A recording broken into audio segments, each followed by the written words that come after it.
That sums it up. That's what a 6-1 loss sounds like. It's like in Moneyball. Remember in Moneyball when Brad Pitt throws the bat across the locker room and it kind of just like sits there and you hear like the and then just nothing? Yeah. That's what this is. That's what losing sounds like. And that's what tonight sounded like. Bruins lose 6-1. Series tied 1-1. That's Carl Corazzini. I'm Evan Marinofsky. We're presented by Prize Picks. Go use that promo code CLNS to get up to $100 matched on your first deposit. And go use that promo code CLNS at our sponsor, Game Time. If you want to go to games 3, 4, 6, maybe you want to go down to Florida for 5 or potentially 7, use the code CLNS to get up to get $20 off your first purchase. Terms apply. Where do you want to start? Where would you like to start, Carl? I think I want to start with a comment, and only because we share this in between first and second period. So Gucci says the missed opportunities in the first period hurt them. The opportunity to extend the lead on the road in that first period, like they played so well in the first period. You came away thinking, wow, like this team's different. They had pushed back against Florida. Like Florida obviously was going to come out and try to be more physical, a little bit more aggressive on the forecheck. And Boston pushed back in that first period. And you have the missed opportunity on the power play, Marchand. You have the 2-on-1, Beecher and Brazo that you're not able to capitalize. And those came back. Those came back to hurt you a little bit. I think if you extend that lead, Coyle hit the post. Yeah, and that's not missed opportunity. That's I know, but still, yeah. that was a chance. That's like, if that goes in, it's a totally different game. Yeah, and I think that's where they had played so well in that first period, and I thought that they were going to come out with a win today, and then they followed up that with the second worst period of the year in the second period, and then the third period was just the actual worst period of the year in the third. I mean, to me, like I saw a comment like, was Monday a mirage? And we're going to get deeper into this. I don't think Monday was a mirage. I think there's a lot of reasons. I mean, Florida turned it up in the second, and the Bruins had no response. Now, I think the big question we're going to ask over the next, tonight, someone said, note to viewers, there will be no whiteboard tonight as it's broken in 4 pieces on the floor after that performance. The question is, were the Bruins dominated because Florida cracked the code, because they figured something out, or is it because the Bruins came off exciting overtime win in Game 7 on Saturday, then that game on Monday, and then you have another? Like, is it fatigue? Is it are they gassed? Did they sort of, was that kind of what this was tonight? Or as I just kind of mentioned, was it Florida? Did Florida figure something out? I mean, Florida had 70 something hits. They set a franchise record for hits halfway through the third period. So like, is that what this is? Or is it just the Bruins? They need a day to rest and then they'll be back at it in Game 3. What do you think? No, I don't think that Monday was a mirage. I think your first period shows that's what Boston's capable of throughout the series. But the second that they stop moving their feet and you combine that with mismanaging the puck in the defensive end, that's not a good combination. Like, you turned over the puck on every goal. You were in possession of it. Now Florida's forecheck, and again in this game they gave you different looks. But their forecheck was more connected. They were closer in support. Once that F1 made initial contact, that second player was right there, and they were more physical. But you had possession of the puck on every goal, and even you look at was it the Barkov's power play goal late there in the third? Both Coyle and I lost track of the goals at the end there. But it's just it's bizarre the amount of times they turn over the puck in the defensive end all evening. It doesn't matter who you're going to play, that's going to end up in the back of your net. And so it was they stopped skating, turn over pucks, and then there's a lack of communication there in the defensive end tonight, right? Like you saw it on was the first goal, Wotherspoon and Forbort. That goes was awful. Yeah, it goes to the far corner. turn over the puck strong side, and that's an unbelievable tip out front. So bad combination all the way around, but I think Boston showed you in the first period that they're capable of beating Florida. They've just got to get back to their own identity on Friday evening. I have a positive to take away from tonight's game, and I know you're going to hate it. And we can debate this because I think it's a big thing, and I know the comments are probably going to be split on this. After it was 5-1, by that point, Swayman had been pulled for Ullmark. By the way, Montgomery comment. We didn't have juice tonight. Swayman was terrific. We'll talk about the goaltending in a second. But so Swayman's been pulled at that point. Linus Ullmark comes in, gave up a goal. It's 5-1. And the Bruins goon it up for a good stretch of time. Frederick Maroon, Pastrnak gets in a fight. To me, I like it. Now, the Pastrnak fight is risky because if he gets hurt, it's like, what are you doing, dude? But he didn't get hurt. As far as we know, right? Didn't seem to get hurt. Got right back up, throwing punches. To me, that shows this is going to be a series. They're not just going to roll over. And the game was lost at that point. You know, you're trying to set a tone for Friday. You're going back home. You also won game one. We talked about this like after game one, right? You're happy to even get out of there with one. So you come out of there with one. You have a horrible game. I mean, we'll get into the technicalities in a bit. I mean, that was terrible. But you go out fighting, and you literally fighting, and you got Pastrnak stepping up to fight Matthew Tkachuk. That's not a fair fight at all. Steps in there, takes two to the face. Like, again, Pastrnak can't fight. But to me, it gives me a little bit of hope for this team going back because I think you're setting a tone. The game was lost, right? So to me, I don't know. I liked it. What did you think? So my thing, I'm never a fan of that stuff at the end of a game, and because you've had 50 minutes to do that, right? Like, where was your pushback at 2-1? Where was your pushback at 3-1? Right? Like, where's your pushback at 4-1? Right? Like, I agree. The second into the first part of that third period, there was no pushback, and then there is certainly discontent has been bred on both teams. They don't like each other. I think that was clear with some of the celebrations. Like Montour's celebration should have been an unsportsmanlike. Like that leads to Marchand's. Well, yeah, Marchand obviously is going to grab him there. Yeah. So like I get that that's going to be a scrum. I just think that you've got to show that pushback a little bit earlier in the game, show a little bit more fight, and David Pastrnak cannot be taking that fight. I agree. He can't be. You like the idea that he shows a willingness, but I think someone's going to step in there, right? Because that's Matthew Tkachuk has fought plenty of times in this league, and you don't want to see David Pastrnak go down in a meaningless fight. Well, I don't know. Go ahead.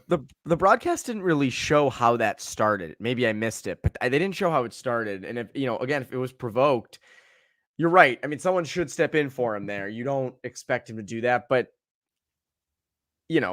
my first thought was, why is he fighting? But then when he got up unscathed and wasn't hurt, and Montgomery just said, I'm really proud of Pastrnak. Like, the long-term ramification. I mean, the Bruins get a lot more out of that fight long-term, I think, than the Panthers do. Matthew Tkachuk beat up David Pastrnak. Okay, like, cool, obviously. Like, that was expected. And Pastrnak put, that wasn't like it was a quick fight. Tkachuk hit him on the way down. So that, Montgomery said that was, that's not part of the game. But, Pastrnak comes out of that. And to me, like, I think you get momentum out of that. I do. Because that, Carl, you would admit that's a game there are things they have to work on, but that's a burn the tape type of performance. Oh, yeah. I mean, you're not going to go, like, as a coach, you're not going to go over maybe outside of special teams. You're not going to look at 5-on-5 play. You're probably going to bring in individual players and look at that as a group. You're not going to sit down and watch that tape. I mean, there's nothing good. That'd be like a roast. Yeah, there's nothing good that comes out of that. They did. on tape, you could see Pasternak and Kachuk talking before they went out on the ice. Like they were, and it seemed like Pasternak kind of shook his head, took a sip of the water bottle, and almost predetermined that when they were going to go on the ice, that was going to happen. If you're around it, if you're someone on the ice, right? Like that's when I was not tough. I will never be tough. Colton can beat me up here at the house in Framingham. But if I'm on that ice and you see him drop like your teammate David Pasternak drop your gloves, I'm probably going to have to take him off and go in there and take a beating from Matthew Tkachuk. Or jump off the bench. Yeah, you can't jump off the bench. You get a 10 gamer anyway, but yeah, they did show the two of them talking, and it did seem like Pasternak did agree to fight. What's funny is like all the Bruins guys who are good fighters, right? Frederick, Maroon, Forbert, McAvoy can throw him, but we'll get to McAvoy in a second.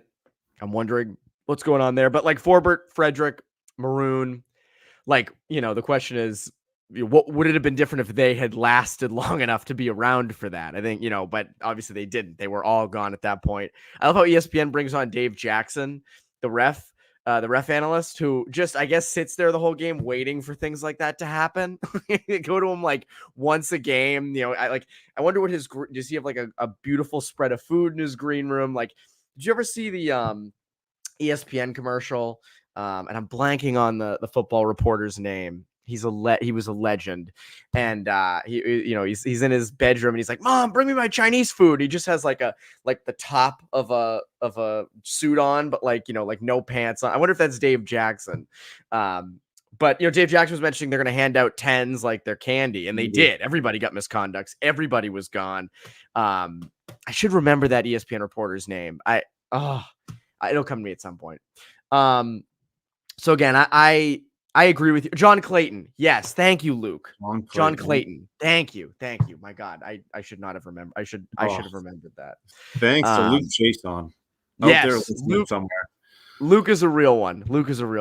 Yeah. Again, you're right. They should have fought harder during the game. I completely agree with you. Did you think they looked gassed at all?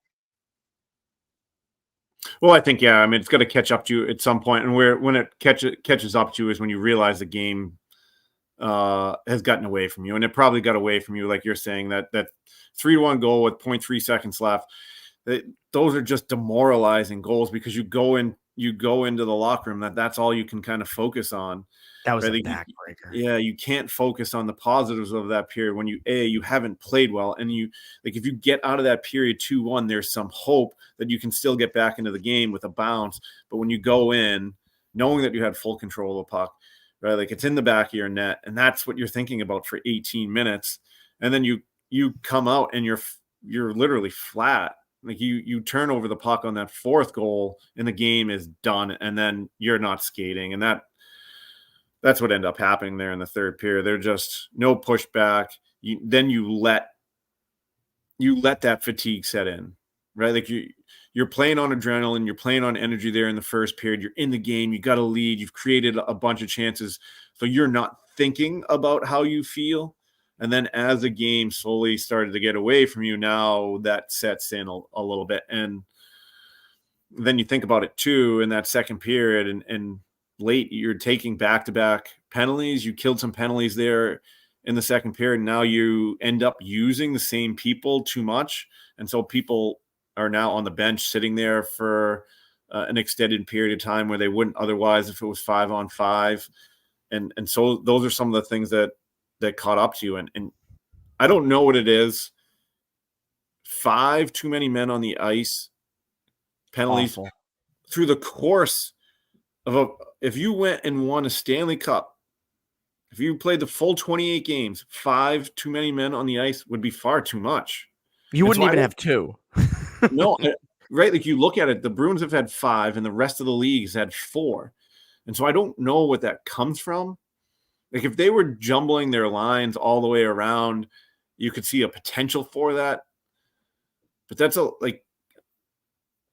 that's a lack of communication. That's a lack of attention to detail. And I just don't know, right? Like you've watched prep hockey for a long time, and we are certainly not at the level of the National Hockey League, and we don't communicate as well as NHL coaches do. You won't see, I can't think of 5 too many men on the ice calls this year through all the 29, 30, 31 games we played. I can't remember any from the ones I watched. Yeah, that's a good question. Like Brian Mango asked, is too many men on the ice always the coach fault? No, it's not. Having been on both sides of that, usually the coach gives you the heads up with 20 seconds into the prior shift, like who's going. Now some if they're trying to get certain matchups that might come a little bit later. I don't think that Boston on the road's really trying to get the matchup. So usually 20 seconds into a shift, the prior shift, the line knows who's going out. And then that then becomes on the player to watch what's going on out in front of them and then make the requisite changes. The only way that would be on the coach is if they're making a last second change, which I can't see them doing. So I think oftentimes too many men on the ice are on the players. If you were at home, I could kind of see it on trying to get a matchup and it's a last second change, but that doesn't often happen at the pro level. Usually the coaches are giving you ample time to make those changes. Yeah, that too many men tonight came in a horrible spot. I think it was end of the second. They just killed off a penalty. Yeah, and it was 2-1 at that point still. And then to have that happen was demoralizing. It really was. Those last 5 to 7 minutes, that second period, that was really where you lost the game. Because I saw some people on Twitter being like, oh, they should have brought Linus Ullmark in for the start of the third. It was still 3-1 at that point. You still were in it. Just a couple quotes to kind of put a bow on the Pastrnak-Tkachuk stuff. Pastrnak, quote, he was asking me and I stepped up. The game's over. And on a separate quote, I'm on Tkachuk. I'm not afraid of him. I can take a punch. And someone replied to that and said, first time in my 38 years on this earth, I'm going to bed with a smile after a 6-1 loss. I like that mentality. I know it's bad. I know it's not smart. I know that you can't have David Pastrnak fighting, especially Matthew Tkachuk. I completely agree. Given that we know most likely he did not get hurt, I just wonder if that's a potential momentum changer of like, okay, if David Pastrnak's out there dropping the freaking gloves, let's get our crap together. Like in all facets of our game, not just, willy-nilly fights. I mean, like moving the puck out of their own zone, playing with pace, having more of that first period mentality they had tonight throughout the whole game. And so to me, like, I just wonder, like, if the Panthers poked the bear at the end there, the Pastrnak fight, Montour screams right in Marchand's face. Like, I know that the Panthers are a big physical team. They had a bazillion hits tonight. We'll get into whether or not the Bruins can win games with that many hits doled out. But I don't know. Part of me could Florida move on from here and win 3 straight games and close the series? Potentially. But could they also have poked the bear tonight? I wonder what your thought on that is. I think you'll find out in the first period, in the first 10 minutes. Like, I do think that you're going to get a bump from that fight. Like, I think the players in the locker room will rally around David Pastrnak's effort to have a tilt with Matthew Tkachuk. Do I think that's pokes the bear? I don't think you're a good enough skating team up and down your lineup to force Florida to play the game that they don't want to play at their end. Right? Like, you're still in this 1-2-2. You can't get into an aggressive 2-on-2. You're not as physical as a team. I think that wore them down tonight, like on both ends. Like, I think Boston tried to be as physical as Florida. I don't think they're capable of doing that consistently over a 7-game series. So I think you get a bump in the first 10 minutes if Boston's able to get a lead in those 10 minutes because they're going to be physical, because they're going to be aggressive, because there are going to be a ton of scrums and because there'll be a ton of scrums in those first 10 minutes, there'll be a ton of energy in the TD Bank Garden. Can you get a lead early? And then can you extend that lead? Can you get that first goal and then can you make it 2-0? And can you then apply pressure to Florida? The only thing that scares me about tonight was by taking as many penalties as you did, you allowed Florida's power play to get hot. And you had seen, even though they hadn't scored in that first period, they had found Reinhart with the bumper. They had gone back door to Verhaeghe where Swayman had to make saves, and then they get some momentum, and a couple of those end up in the back of the net. They end up with 3 or 4 power play goals and 1 shorthanded, right? So is that the final tally? I know they had 2 for sure, 2 power play goals. I don't know if they had 3 or not, but that kind of scares me a bit. I just don't think I don't think you skate well enough. The physicality, the physical game favors Florida. So I don't know if I want to engage in that game if I'm the Bruins. Yeah, tonight the hits were 76-70 in favor of Florida. Like, can the Bruins realistically win a game basically matching hit for hit? I don't. And again, Florida had, so to me, like, what's even more telling is the fact that Florida had the puck way more tonight, and they had 76 hits. The Bruins were chasing the game, chasing things for a lot of the game, and they got 70, right? Like, usually the team that has the puck less, oftentimes, not all the time, but oftentimes, will have more hits. So I agree. I don't know. It's not the Bruins game, but the one positive is they have some personnel out there that can match it. I saw one person ask about Pat Maroon. Should Pat Maroon stay in the lineup? Should the Bruins get faster? Should like Jakub Lauko enter the series? And I think Maroon serves a purpose.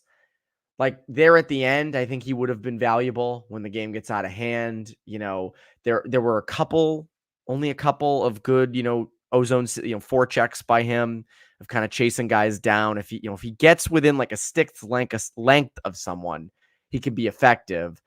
But would you rather have a guy like Lauko if you're going to go harder on the forecheck, if you're going to create more havoc? Like, I wonder if, like, do you make that move, Lauko in for Maroon? Well, first off, I was wrong. Florida only had 1 power play goal. Oh, okay. I was trying to find the stats and I could not find the stats. I was too. I guess I felt like they had scored there in the second period. I know Barkov's third period goal was power play, and they had the shorthanded one there on Montour. I think if the game ended differently, you probably go. If the game was up and down there in the third period and you lost a close one, 3-2, 4-2, something like that, empty netter, I think you go to Lauko. I think you know what you're getting into on Friday night, and I think Maroon probably has to stay in just because you don't have, right, like Frederick can fight, and not that that's a big part of what the playoff game is, but you know exactly what you're going to have on Friday night. So my expectation is that when Maroon would be in, at least if not for anything, just to settle some stuff down or to be there as a presence or a deterrent. But and you've gone away from Lauko for what now, 8-ish games, 7 games, anyways. So I don't see much time. I don't see him coming into. I don't see him coming into Game 3 on Friday night. Someone mentioned put Lauko in for Van Riemsdyk. I have liked that third line of Van Riemsdyk, Frederick, and Brazo, and I thought for stretches tonight they were pretty good. There's a lot I still want to get into. Okay. McAvoy. But after this, I really do want to talk goaltending. I want to talk what they should do going into Game 3. I'm sorry, we have to do it. It can be quick. It doesn't have to be. It can be quick. I think we agree on this. But first, a quick word from our friends over at Prize Picks. Quick break in the action to tell you about my good friends over at Prize Picks. Prize Picks has something for every sports fan, from basketball and hockey to League of Legends and everything in between. You can pick LeBron, Caitlin Clark, Connor McDavid, and Jude Bellingham all in the same entry. Prize Picks is really simple to play. I can make my picks and submit my entry in less than 60 seconds. And the best part, quick withdrawals. And it's easy gameplay and an enormous selection of players and stat types are what make Prize Picks the #1 fantasy sports app. As the Bruins playoffs roll on, I'm liking the pick of Jeremy Swayman more saves. He's just been so good of late. And you know what? I also like Jake DeBrusk more goals. So download the app today and use code CLNS for a first deposit match up to $100. Again, download the app today and use code CLNS for a first deposit match up to $100. Prize Picks. Pick more, pick less. It's that easy. Now, back to the show. So the goaltending, someone immediately was like, no, please, no goaltending. Don't talk. Yeah, that's We'll make me. it quick. That's me. Well, it is you, but we have to discuss it at least for a second. You go with Swayman again. You have to go with Swayman again. Yeah, 100%. Right? Like, I think he's been so good. He was great in the first period.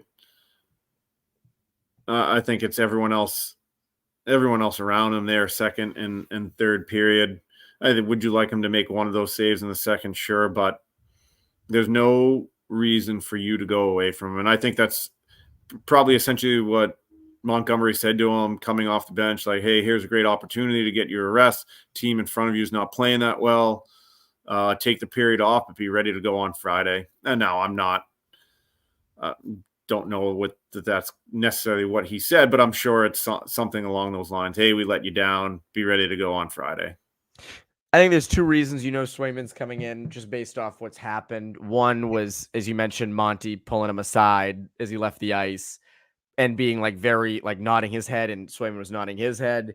And the second is what Montgomery said after the game. Swayman was terrific. You're not going to say he's terrific and then not start him in game 3. And again, Linus Ullmark went in, I think, what was it, like 2 goals went in while he was out there. I mean, the team had pretty much given up at that point. He actually did make some good saves, but Swayman was the reason that, it was close for most of that game. I mean, again, like that first goal was a tip that, the D, again, a problem on the breakout, decided not to go weak. Yeah, turnover, decided not to go weak side, throw it up the strong side, and Forbert was anticipating the weak side. Second goal was McAvoy didn't have his stick because he got crushed by Okposo, lost his stick, never went and got it back, and then 10 seconds later, they put it in. And then the third goal, McAvoy's standing straight in front of Swayman. He never sees the shot. So, and the fourth goal was beginning of the third, a pass in front of the net. I don't put any of those on Swayman. I know that. You could make the argument that goal right before the end of the second, you'd like to have, but even that, he can't. He's completely screened. So this hits at a bigger point, right? Because what were you gonna say? Yeah, but in each, and you look back those, even the second one, which is you had full possession of the puck. McAvoy gets forechecked, right? Like does a great. Yep. Florida does a great job. They're really aggressive with that forechecker. Forcing him into the strong side. He gets checked, loses his stick, turns over the puck. Right. And then ends up in the back of the net because he's unable to pick up a stick. And I think that's the one thing that, and I don't know how you work on that, right? Like management of the puck in these danger areas tonight and at times during the playoffs, they turn the puck over far too much. And it's been consistent. Right, like it has been a result of forecheck. And then it wasn't like Florida they didn't send the 2-on-2 every shift. They didn't.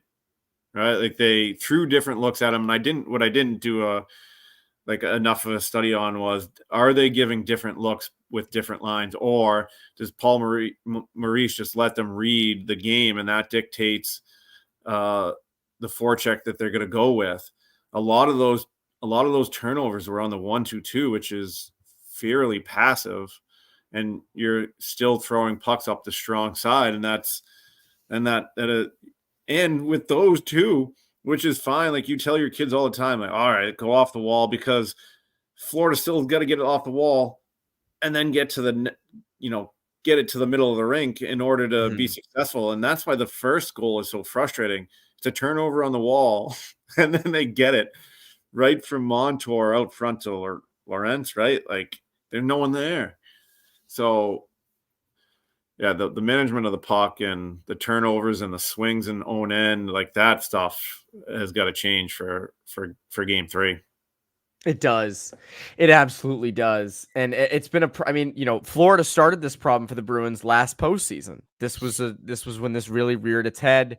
And then it was, prevalent in the Maple Leaf series, and it was there tonight. It's so funny because when Coyle scored that goal, it was all off an awesome forecheck of Aaron Ekblad. And I'm like, oh my God, like the Bruins are going to give the Panthers a taste of their own medicine. Like the Bruins have this, they're getting chances. And then the period ended. And that's where it ended. Someone asked any reason this team would abandon the high lob. It seems their weak play up the wall is consistently costing them. High lob is risky, right? Because if you fan on it, that's a puck just sitting in the middle of the slot. I feel like high lob is sort of a last resort.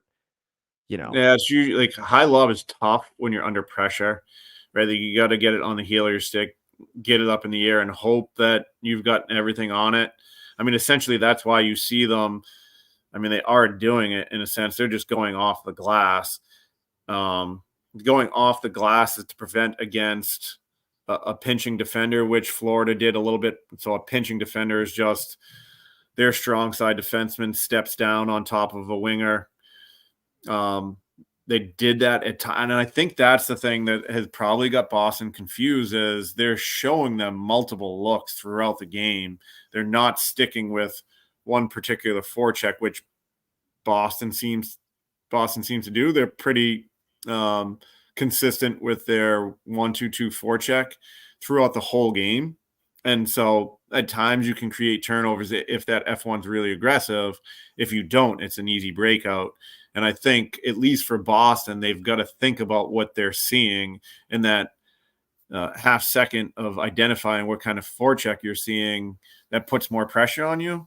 And instead of having that extra time to make the play, for Boston, and they've shown they're just going to put it up off the glass. And if you can be patient and your defense, the defense from Florida is not pinching, and you saw it tonight, they keep in a lot of pucks at the offensive blue, Florida does, and then that just creates confusion.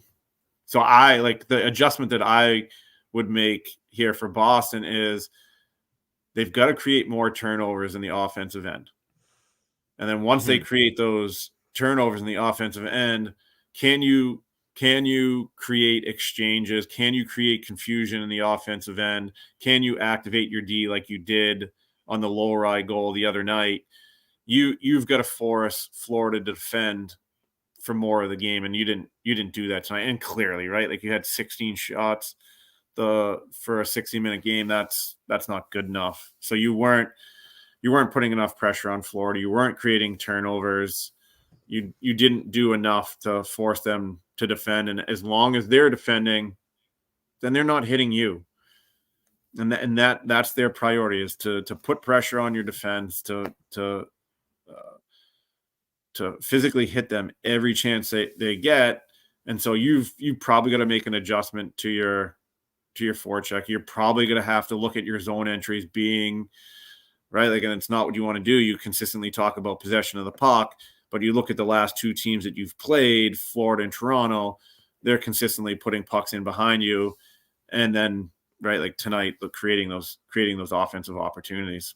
So you think the Bruins should potentially next game go, switch things up, depending on, I know we've talked about this a lot. You can't do the 2-1-2 all game. You wear yourself down. But do you think that should be something they incorporate more next game, or is there a different way they can kind of force turnovers? Yeah, I mean, there's a few different things you can do, and you saw Florida do it tonight. Do we have what I think we have? Oh, yeah. Is this a different whiteboard? Yeah, this is the 2024 version. I like it. I love it. It's out. The vibes, the series has shifted. The Bruins are winning now. The Bruins are going to win this series. They're up 2-0. Yeah. Nothing. So Florida did they had more support in their 1-2-2. So their F1 came down and was really. We can't see the bottom half. We got to do. I got to do the top half. Yep, do it like that. I don't know how I'm going to do this because this one seems better. Can you see this? I can. Yes, I can. There we go. So their F1 came down and was really aggressive. Once they made contact, this inside guy actually came down at times.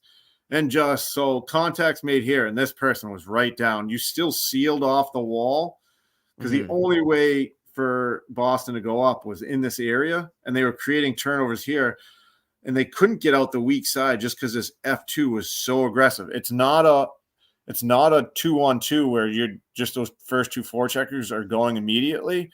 It's you're watching F1 make contact, and the second it looks like he's going to make you're right there to create support. So I think Boston can do that. They can go to that 2-on-2 at times. Again, you're not going to be able to do it for the 60-minute game, but you've got to force Florida to defend far more than you did tonight, and even more than you did really in game one. That man-on-man, I think personally is an advantage. You can that Florida plays in the defensive end. You can just create so much confusion if you're willing to activate your D, if you're willing to create exchanges. So exchanges like Pasternak comes up the wall all the time with the puck. Once he gets to the hash mark and gets off the wall, then the defender will slide down, and it's just, who am I supposed to take, right? So force them to defend more, find a way to create more turnovers. Can't turn over the puck yourself at the offensive blue. You've got to put it behind them, and you got to force them to worry about physical contact. And if your idea of zone entry is middle drive, kick wide, it's hard. That's a hard way to live. And there's, especially in playoff hockey, you see, and you heard them talk about tonight, like back pressure, both on Boston and Florida saw, like everyone is taught to back check to the, well, you back check the puck until the blue line, and then you'll move to the house. And so there's so much, it's so clogged up at the offensive blue. It becomes hard. Yeah, in the regular season, there's a little bit more time and space, but not so much in the playoff. And so for zone entry, you want to put it behind them. And anytime a defenseman has to turn their back, you play your men's league game, and that's scary. Like anytime you turn, and some drunk dude just coming from me from my back, like here it comes. Yeah. So that's stressful. That's stressful. Like, it is to consistently, and for Charlie McAvoy, he has to know that every time he turns his back, he's gonna get hit. Right? I don't know what the stats are. The other night he took 12 hits, and to put that stress on Florida would be great. Put the puck in. I know it's boring. I know, like Jamie Rice at Babson said, imagine playing basketball and you grab a defensive rebound and you throw it right back to him. Like that's what a dump in is. Like you're just getting rid of the puck to get rid of it. I think in this scenario, you're gonna have to do that. And if you're approaching with speed into the offensive zone, you have a good chance. You have a good chance of winning that 50-50 puck. I don't think the Bruins are skilled enough up front to execute smooth zone entries in a series like this. I think it's just too physical and things like that. So I agree with you. And the other thing is Bobrovsky faced 15 shots tonight. He didn't look sharp at all, right? I mean, you have that shot from Coyle that goes off the post. There were those big rebounds in the first. A lot of commenters are mentioning, you should have buried some of those. Obviously, yeah, they should have. But to me, I don't. If I'm a Panther fan, I don't come out of this game, or if I'm the Panthers, I don't come out of this game feeling any more confident about Bobrovsky. This was the team played so well in front of him. So I think if you're the Bruins, like you mentioned, coming out in those first 10 minutes on Friday night and setting a tone and playing with energy, get shots on him. Like rebounds are getting kicked out. And to me, that's one area that I because we mentioned after game one, go upstairs on Bobrovsky. It seems to be, he seems to have a little bit of trouble with it, relatively speaking. And that wasn't answered tonight, like I still, that's still a question mark for me. And I think that's still a way for the Bruins to kind of get more offense, is if you go upstairs on him and kind of do what they did in game one offensively. And goes back to what you said, like force turnovers, and because the Panthers have been turning the puck over. That's the thing. Like the Panthers have had some trouble breaking the puck out. So I think that's an area where the Bruins can also expose to get more offense going forward. Yeah, I think you saw on the Charlie Coyle shot, he tried to expose that, and Bobrovsky wasn't able to handle it. It's hard to evaluate what Bobrovsky's game looked like. He only faced 16 shots, and the goal against him was a backdoor tap in. Yeah, I mean, you went 20. Would you go 22 minutes without a shot in this game? It's a long time. And so, like, whether he struggled or not, who knows? Because you never put pressure on them. Essentially from the first period on. I mean, what did you have? 6 shots in the first 10 minutes of that game, and then you had 10 the rest? Like, it's a little bit of a problem. And if you think, and you was it still, it was, they somehow came out with a power play on that Van Riemsdyk scrum, and they're still looking for the perfect play. They're still looking to go back door, and that's what we talked about in the Toronto series. That's so ingrained in them, but you're able to make adjustments. And here's how I know you were able to make adjustments. When Florida went high to low, and Boston had done such a great job of defending out front of the net in game one, what is the adjustment that they made in this game tonight, Evan? With their shots that Florida, their shots from the point. What adjustment did they make tonight? They got guys in front of the net. And so they had guys in front of the net, but they were purposely putting it wide. Like the idea that it was going to be a tip, or if it wasn't, it might kick off the backboard and Swayman's got to scramble a little bit. Like they were trying to make him a little bit more uncomfortable tonight. They changed their game, right? Like maybe that's more ingrained. Maybe the shooting. And again, I don't watch Florida clearly as much as I do Boston, but they made the adjustment to shoot it wide, to get net front traffic, to make Swayman uncomfortable from the first shift on. And Boston's got, right, like the swipe that Tkachuk took at him. Boston's got to make an adjustment. Again, they'll have to make an adjustment. If they can make an adjustment in game 3, they'll have success. If they don't, Florida, right, like it seemed to have found the formula to kind of push back at Boston. What's the D zone adjustment there that you'd make to prevent that? Block more shots. Cover the when the puck goes wide, cutting them off from going behind the net, cutting them off from going. Like, what would your adjustment be on that? Well, number one, don't turn the puck over. That'd be ideal. That would be really ideal. That would help. Yes, this is true. I think it's a little bit, and so this game looked like they defended like Toronto defended against you in game 1, in game 1 of the last series, which was, I'm not going to close out. I'm not going to get my stick in lane. So I think I think you're going to have to, the adjustment is a quick closeout. I think they're trying to do a good job of defending out in front of the net. I think they've by and large done a great job of blocking shots. I think knowing that it's going low to high, just pass from the goal line out, that strong side winger has got to do a better job of preventing that shot just in general, and force them to go with little chips down the wall. And then when you can go with the little chip down the wall, like if I don't have to go to the board, do I? No, you don't.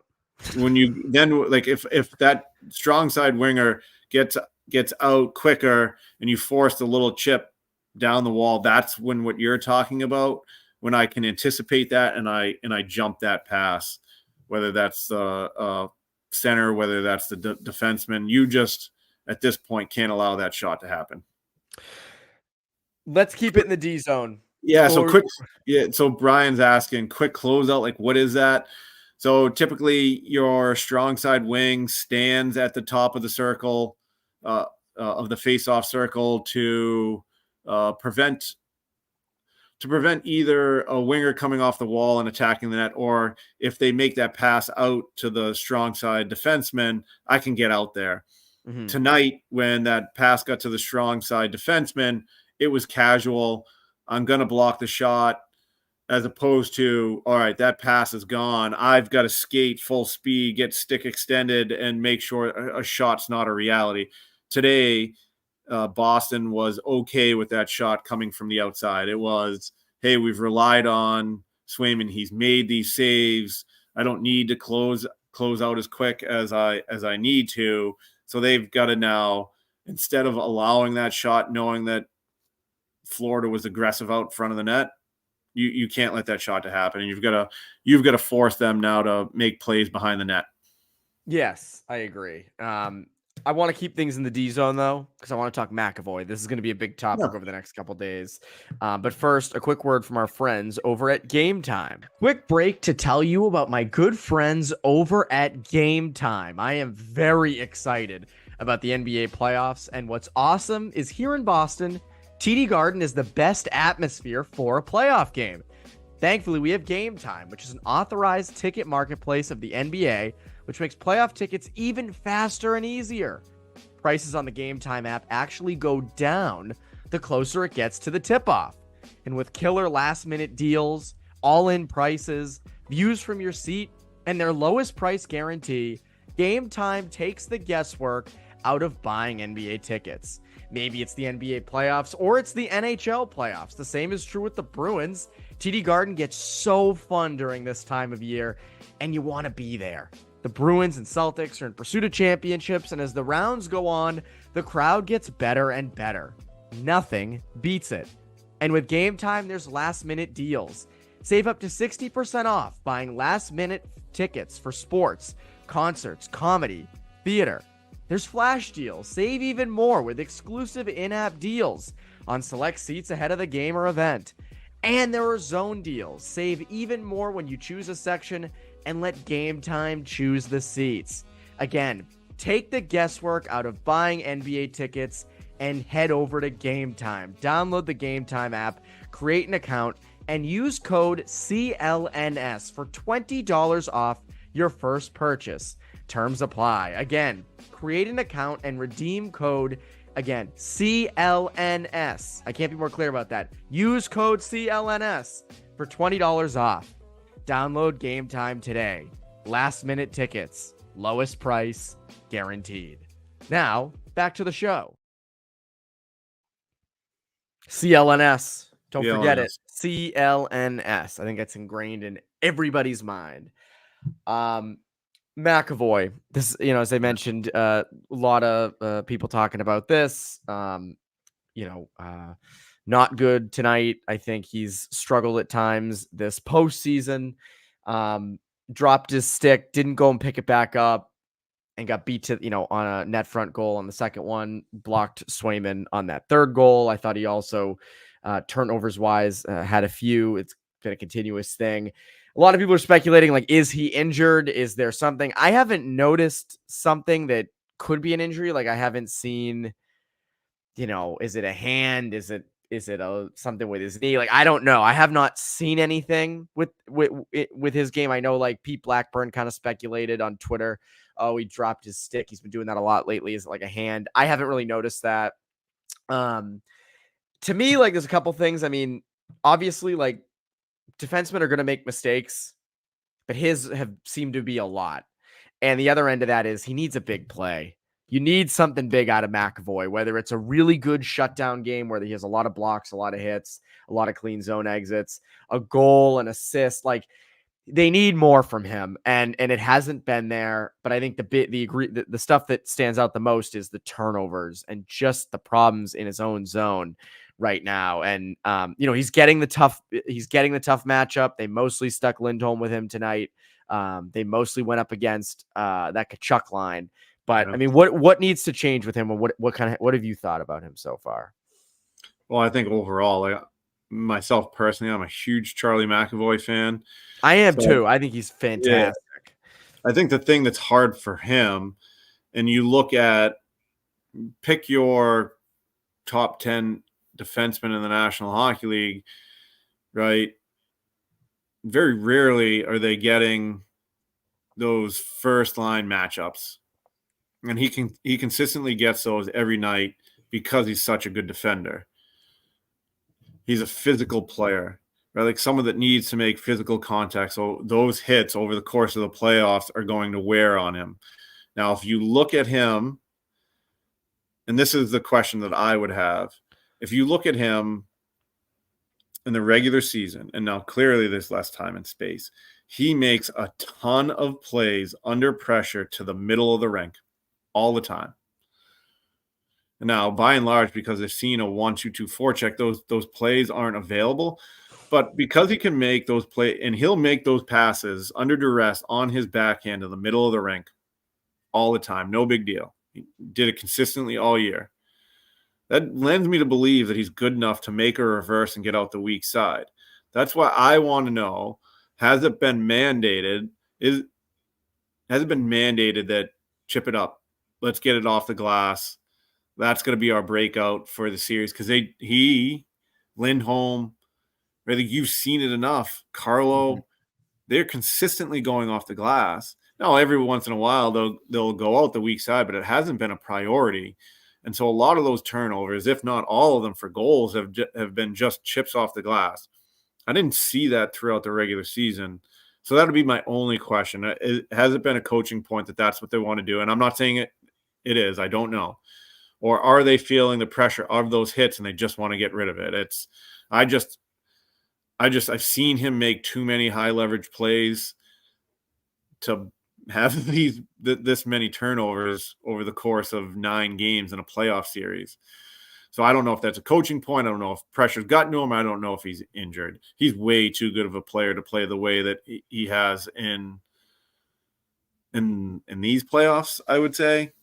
I think the one thing that may be unfair is I think people, because there's the idea that he's a top 10 defenseman in the National Hockey League, I think people want him to have 70 and 80 points. That's not ever going to be who he is. He's capable of putting up 50 to 60, but being a shutdown guy. That is physical on a night in, night out basis. And I don't know that that high end offense. I don't know why I did this, but high end offense. I don't know what that was, but I don't know what the high end offense is never going to come from him, and that's why you've seen them consistently flip flop, and they even did it tonight, right? Like Lowry on that first power play, he's always been flip flopped in and out of that, right? Like even I think I don't know if it was 19 or 20, like Grizzlick was running the first power play when McAvoy was on the team, so yeah, it was jazz hands. It's good jazz hands. I liked it. Whenever we mention high-end offense, now we'll have to do that. President Reagan has weighed in. It's really hard to play as part of a first D pair in the playoffs, night in and night out, for 25, 28 minutes a night. I think he's so focused on defending that he's uneasy with the puck on his stick. Yeah. I don't think that's wrong. I mean, like, go back. It's funny. Go back and watch. Sometimes when I procrastinate doing work, when I procrastinate writing about St. Mark's, there are times I'll go back and watch like 2011, Stanley Cup highlights or whatever from that year, or just Bruins highlights in general. And like Chara and Seidenberg were tasked with those top minutes, shutdown minutes, fair amount of turnovers, quite a few. And again, like, I think that is a thing where it's like, you're just defending so hard that when the puck is on your stick and you've got to make a play, obviously you expect McAvoy to make them, but turnovers are going to happen. The problem is some of these turnovers have ended the back of their net. And then the 2 goals tonight, I mean, I forget if he was, honestly, I stopped really focusing on the goals Florida was scoring after the 4th. But again, like that second goal and then the third goal, those weren't really turnovers from him. Those like lost stick. And then the third one was the screening Swayman. He screened quite a bit. I think he screened on 2 goals against Toronto as well. Game 6. Yeah, so that has been a little bit of an issue. But I don't remember what your question was. No, my thing, it's interesting though, like with McAvoy, he did go down the tunnel at one point. I think it was to start the 3rd period. I think he was down the tunnel. I know he went down the tunnel for something else. and I haven't seen an update. I haven't seen Montgomery get asked about it. I'm just looking at Ty Anderson's Twitter, who's been providing great coverage down there. So is Connor Ryan. Those are my two buddies, so I got to give them shout outs. I haven't seen any new things on them. No, I think that was a good point by Robert here. Now I remember when he went down the tunnel, he got hit earlier. There was some blood, and he couldn't play with the blood on his jersey, so they had to take care of that. But he came back and played. So that's right. So yeah, I do wonder, like, you mentioned it, like, what is the issue with him? Is it a mandate from the coaches on going up the strong side? Is it hurt? Yes, Ty does give me crap, but I also give him rides home sometimes. So that we can work with that. But I do wonder, is it mandate? Is it an injury? Like, I think it is worth watching with him. And it goes back to, like, you need something big out of Charlie McAvoy in game 3. Like, is it a big hit? Is it just a clean defensive game? Is it a goal? Is it a really nice, setup? I just think you need something. He just kind of, like, how Pastrnak had that, obviously, the game 7 OT winner, and he was kind of in a little bit of a valley. McAvoy's in a valley like that. Now his is not OT game winner, but I think there just needs to be that thing that turns on for him that kind of sets it straight. If it isn't an injury, if it's an injury related thing, then that's what you're gonna have to deal with this. You're gonna have to either play through it or sit him a game. But you can't afford to sit him a game, I don't think, at all. No, you're not going to sit him at all. I think. No. I think at this point, yeah, he's probably dealing with aches and pains. It's probably a little bit more than that. This would be my guess. This is not anything that's informed. I think he's feeling the pressure, and the easiest thing to do is get the puck up off the glass. And so he's fighting the puck. He's lost a little bit of confidence. But he's a gamer. I think he's going to have big moments in the series. In order for you to win the series, he's got to be the best defenseman on the ice for you. And I think the question is, and I see some people here in the comment section, it does peak. Is he healthy enough to come back in? And I didn't think I'd ever be saying this. Him coming back into the lineup gives you another responsible right-handed defenseman, right, that can kind of come back in, and he's not going to take on all those matchups. But I think he can give you a little bit more than you got out of that third pair tonight. Yeah, I mean, you put Peak back in, who's been practicing in a regular jersey and just wasn't in the lineup tonight, I don't think. I think if you can get him back with Forbort, that's a good shutdown pair that can take minutes. And Forbort, by the way, I thought tonight again, I think he went down the tunnel at one point because he took one off the hand. He had a bunch of blocked shots. I mean, I tweeted out, he eats pucks like it's food. That dude eats pucks like they're Chips Ahoy. And they're like it's La Cantina chicken parm. That's what he eats. I was just going to ask you, do you eat a lot of Chips Ahoy? No, not particularly, no, but they're pretty good. I'm more of an Oreo guy. I don't know why Chips Ahoy was the first thing, but I take it all back. I meant to say chicken parm from La Cantina. All right. That's more acceptable. But I think if you can roll out in game 3, if you can roll out Lowry or Lindholm and McAvoy, Lowry, Carlo, or switch them around, and then Forbort and Peak. I mean, Forbort and Peak can take a ton of PK shifts, obviously. And Brian's calling me a liar for not eating a lot of Chips Ahoy. I do enjoy a dessert from time to time, I must admit. But if you can roll those 6D out, I think that's definitely in your favor because you've got guys there. And I don't think Wotherspoon has been bad. I think after tonight, if Peak can play, I think you try Peak in game 3. Yes. All right. So my thing would be with an aggressive forecheck, and I understand what you're thinking, like the physical aspect of the game, right? Like the one way to combat. I was almost going to talk myself into something, but I don't even want to mention it. But you'll understand. Oh God! Yeah, I know. The one way to combat a physical forecheck is sense of urgency and skating on the retrieval. Said it. You need to get to the puck first, and you need to be able to break it out with some sort of pace. And I'm not saying Grizzly. I'm saying Wotherspoon is a better skater than Forbort. I think he's shown you through the 7 games in the Toronto series and through these first 2 games here. I thought he was particularly good, and Forbort was good in game 1. And I'm not advocating for Grzelcyk, although I don't dislike Grzelcyk as much as everyone in the comment section does. But I would go Peak and Wotherspoon myself.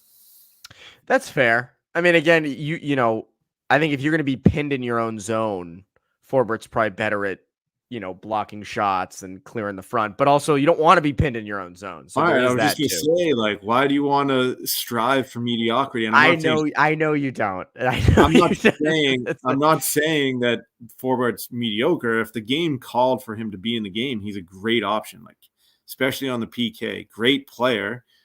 I'm just saying you need to be able to get to pucks and break the puck out of your zone. That's it. I mean, I agree with you. Not that easy, but to me right here in Framingham, sitting on in my chair, the game's very easy. There's no pressure on me. So yeah, put Peak and Wotherspoon together. Because if they lose, no one's firing me. This is true. They aren't. It is fair though. I mean, like I don't hate it. I mean, again, tonight, when Wotherspoon and Forbort were on the ice, they were outchanced 5-19. So I think, you know, again, that's not good, right? That's math. That's bad. Good. That's not good. That's not good.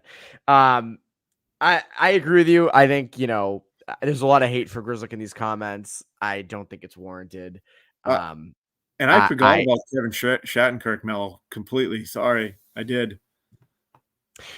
That too. Is he done? I think he might be too slow to play in this. I think that's a combination for Shattenkirk. Too slow, not physical enough. So he doesn't have either one to be able to play against Florida. I think in the Toronto series, not traditionally an aggressive forechecking team, could make plays with a little bit of time and space. I don't think that's the way it played out, and that's probably why he sat out. But I don't think this series is tailor-made for Shattenkirk. I agree. Someone just asked what were Forbert's chances. It tracks chances when they're on the ice. So when Forbort was on the ice, the collective 5-on-5 unit had 5 chances for and 19 against. I don't know if Forbort even had a single chance tonight. I wouldn't expect it. Yeah, I get that line of thinking on Wotherspoon. I'm fine with that. To me, though, the big thing I think is if you can bring in Andrew Peak, you bring in Andrew Peak. Yeah, and you put him on the right side, and then you choose between Forbort or Wotherspoon. It depends what they value more, you know. Forbort's a notorious penalty killer, but as you said, Wotherspoon is more nimble with the puck, a little bit better of a skater. You know, if they think it's going to be a physical kind of gong show like it was tonight, I guess Forbort plays a part, but Wotherspoon has no problem mixing it up. Nope. I like Wotherspoon. I like what he brings. It's so. Yeah, I don't remember. Sorry, no, I interrupted you. No, I was saying if Peak can go in, you got to put Peak in. That's the big thing. Yeah, no, Peak's got to go in. I think I don't remember if it was game 1, game 7. I kind of like Wotherspoon now. I do too. I've liked Wotherspoon for a long time. I remember Pete Blackburn was on Bruins Beat, and he was like, "I don't like Parker Wotherspoon," and I said, "I do for what he can be as a 7th defenseman, as a guy who can slot in. Like that's the guy you'll want, reliable." Yeah. Like I'm a big Parker Wotherspoon guy. I agree. Yeah, I'm a big Parker Wotherspoon at 6'7". I'm not a big Parker Wotherspoon guy at 3'4". But right where he's slotted to be, I think he's giving. What are you talking about? But yeah, I got you. Yeah, I think he's giving you everything that he can give, and that's all you want from a player like him. He's been great. I agree.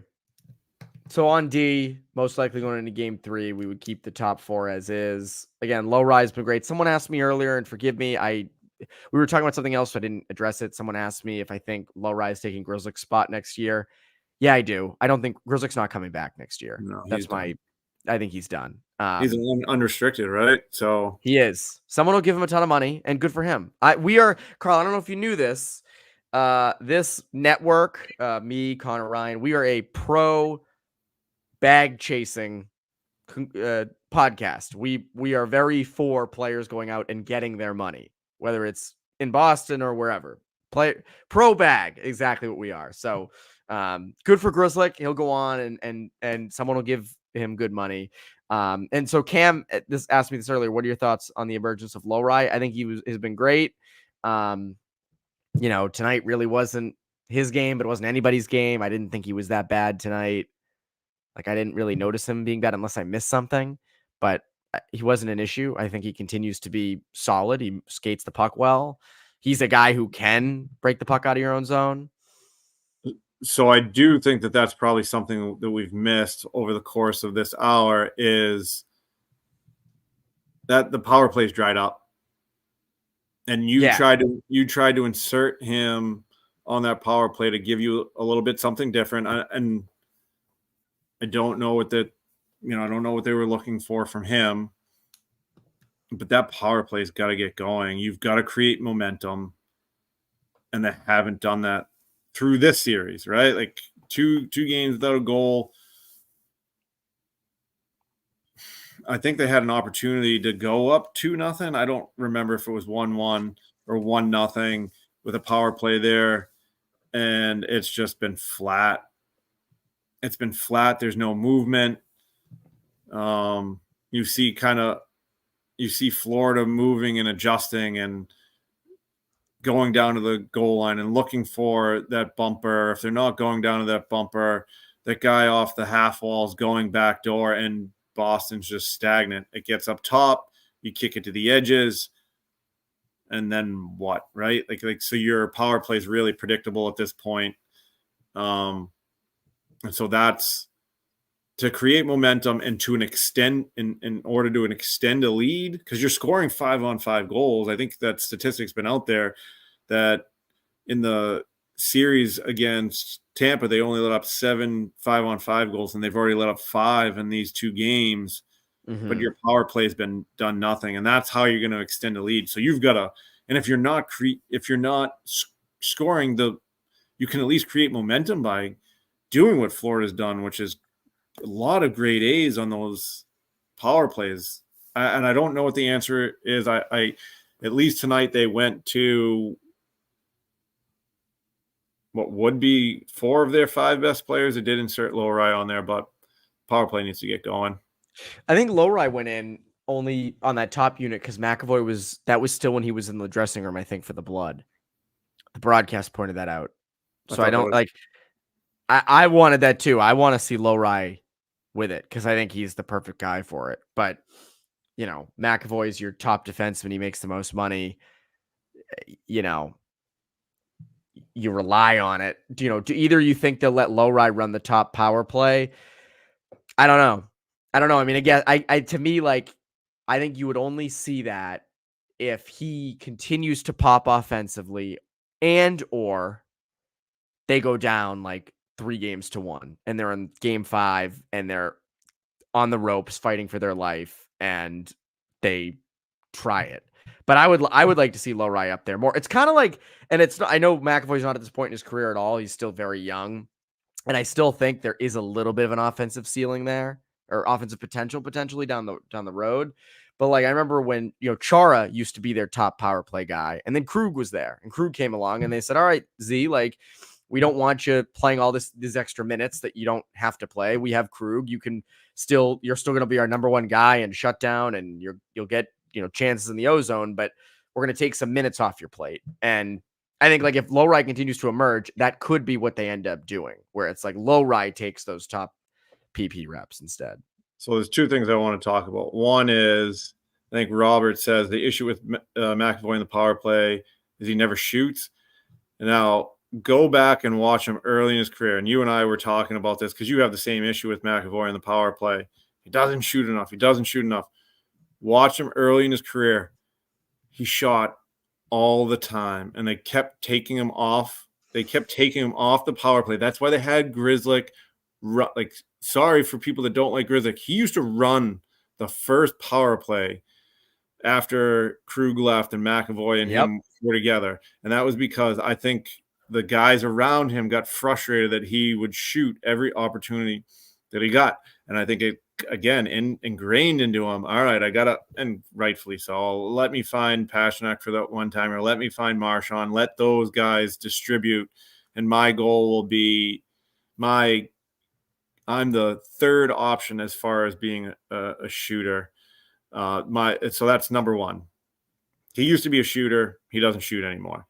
Number two, Low-Rise confident, extremely confident. That worries me in a power play setting worries me in a power play setting in the playoffs. And I'm not going to say he won't be that guy. He could be. Like, he's got the talent to do it. I don't know if I want to insert him there right now. Might wait it out a little bit. Might let him ease into that during the regular season, unless you're just throwing caution in the wind and let's see what he can do. I just think that's a gamble. I'm not. Again, me on my chair, I'm not willing to take that risk right now. I don't think they are either. I don't think they are either. I don't. I just don't.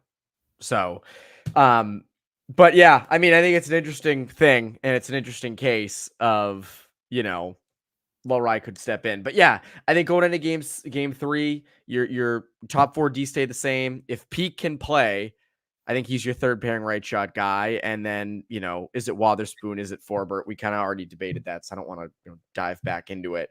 Up front, we talked about it briefly at the beginning. Would you make any changes up front? Yeah, I just think you look at that fourth line again. Are you talking about like adjusting the lines, or are you talking about slotting people in and out? Like, if you're talking about slotting people in and out,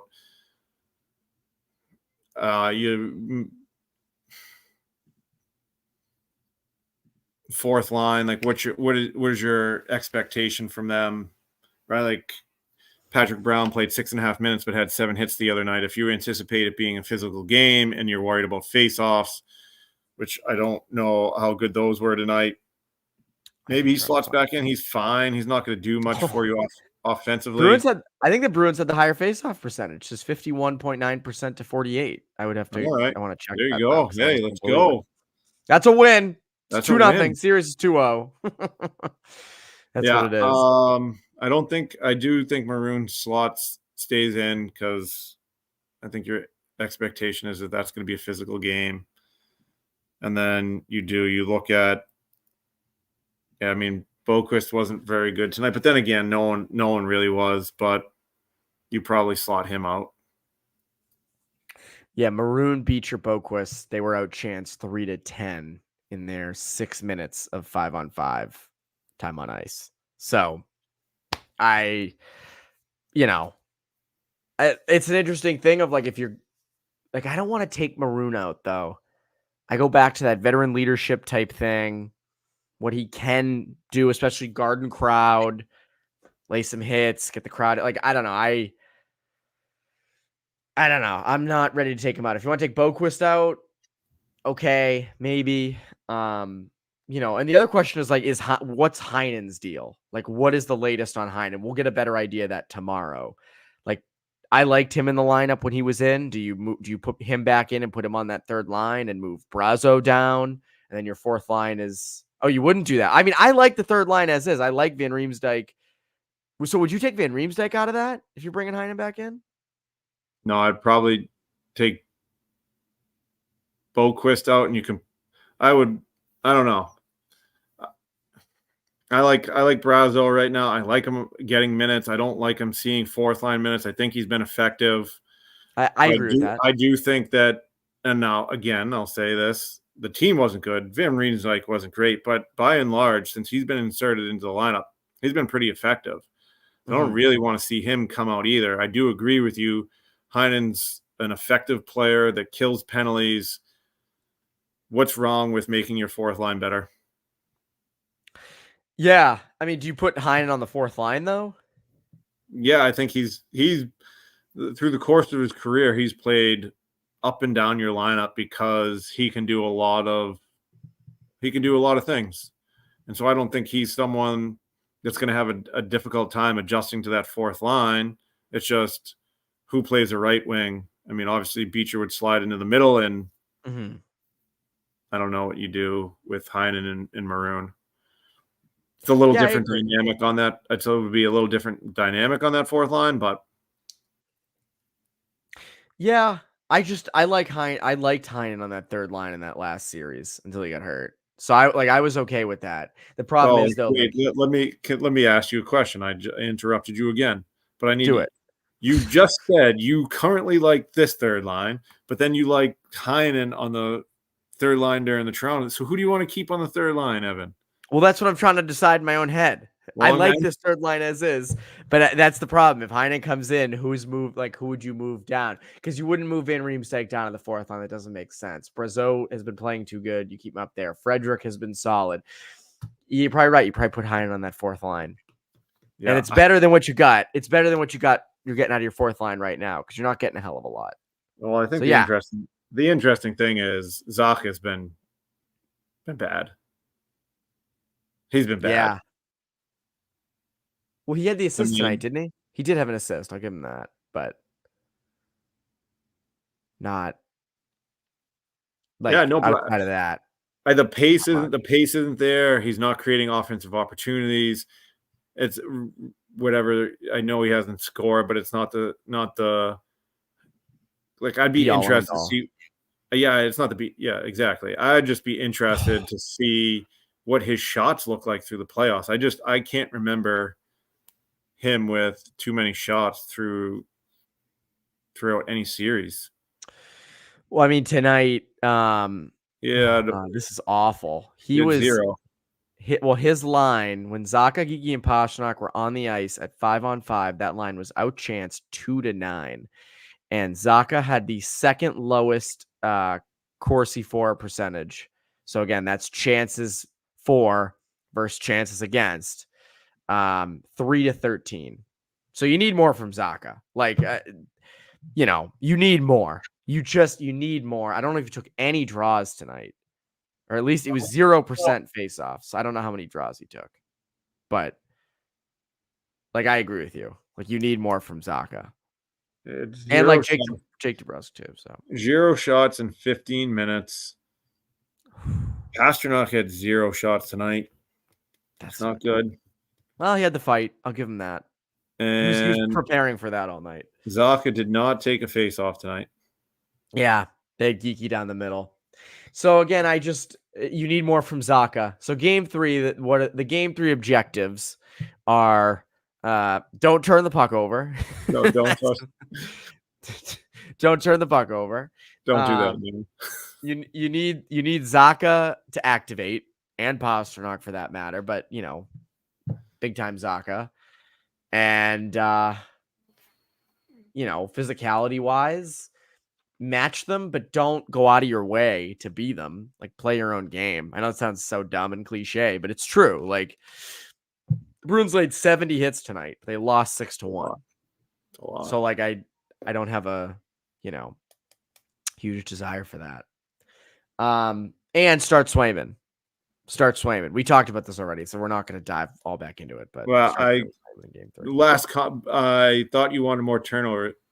I thought you wanted turnovers. I do want to create turnovers, Brian. I don't know. Well, you do. I mean, that's the thing, right? Like, yeah, and I think Heinen helps that. Heinen helped that in the Toronto series, and I think that's what he's alluding to. And I know Boquist can too, but I don't know. I would like I don't know if you can take Maroon out in a series like this, because I agree. I mean, like he's slower, but Brian says so less hits. I'm assuming. Yeah, I got that right. Yeah, I mean, I don't know. I'm assuming he means with Heinen. So let's wrap it up with this. Okay, great. I'm not nervous about where the Bruins are at. So in reality, the Bruins come out of Florida. They get a win. They have a bad loss tonight, but they show some life at the end with some gooning it up and energy. And I'm not worried about this series. This is going to be a very close series. I have this series going 7 games. So what about you? Where are you at? Yeah, I think anytime you get out of starting on the road and you're 1-1, that's great. Right. And I had anticipated this going 5 with Florida and being swept down there. And so really excited after game 1. I think the thing that scared me tonight was how good you were in the first period, and then you just had no answer. Once Florida made some sort of adjustments, they were all over you, and they end up winning 6-1, and Sam Bennett hasn't played a minute. And Sam Bennett another thing. And Sam Bennett was a menace last year. And I got to like, obviously he's hurt and there's some sort of hand issue. If you're sitting out, I got to imagine it's more than a bruise, right? It's got to be some sort of something's broken. So I don't think he's going to be at 100% if he even enters back into the lineup. But you got dominated tonight. I would have been really excited about a 3-2, 4-2 loss. I think came out of this game thinking Florida is the better team. I think Boston has a chance. I think I give Boston more of a chance than I did prior to the series. They've got to come away with the game 3 win. Yes. Or you at least got to come out of Boston 2-2. You can't be down 3-1 and go back to Florida. No, not at all. You can't. People are asking me to change my prediction. I will not, but I will say, if I were to put percentages on whether or not Florida wins, I'd say it's 60% Florida, 40% Boston, which is higher than it was at the beginning of the series. Florida dominated you tonight. That's the biggest thing. And whether or not that's because the Bruins are gassed and it's been a long 5 days, like that's probably a big part of it. But I also just I think the Panthers are the better team. I don't think the Bruins are out of it, though. And I think the Bruins could just easily win this series, right? You need Swayman to play well, limit turnovers, everything we talked about tonight. And that stuff isn't impossible. Boston goes up 3-1. Do you change your prediction, or is it completely locked in? No, if they go up 3-1, I can't change my prediction, because if I do, then it's going to start to go the other way. So we're locked in. I'm sorry, guys. We're locked in. I feel like we hit on everything tonight. I don't think there's anything that we didn't miss anything. We didn't miss a thing. So that's that.